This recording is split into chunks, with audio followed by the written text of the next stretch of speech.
आठ मकाम पर हम लोग हैं और आठ मकाम में स्ट्राइक हो रहा है। ये टाइगर स्ट्राइक और यहाँ पर दो जिनको टाइगर ने अटैक किया और उसके बाद वो दो बच्चे शहीद हो गए। उसके बाद एक शदीद ज़ख्मी है।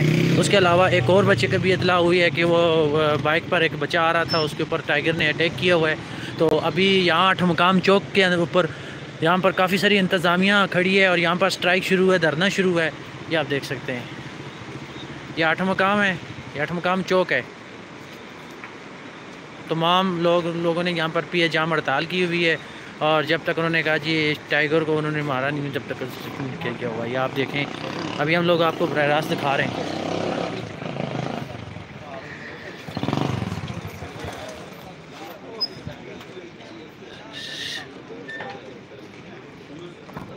यहाँ पर किसी होटल पर भी यहाँ पर बैठे, मुझे लगता है डेड बॉडियाँ यहाँ पर रखी हुई हैं। यहाँ पर ये देखें स्ट्राइक है और पुलिस इंतज़ामिया की काफ़ी तादाद मौजूद है। मीडिया के काफ़ी सारे नुमाइंदगान यहाँ पर मौजूद हैं, जियो ARY। उसके अलावा सोशल मीडिया वाले लोग भी यहाँ पर मौजूद हैं। देखें आप,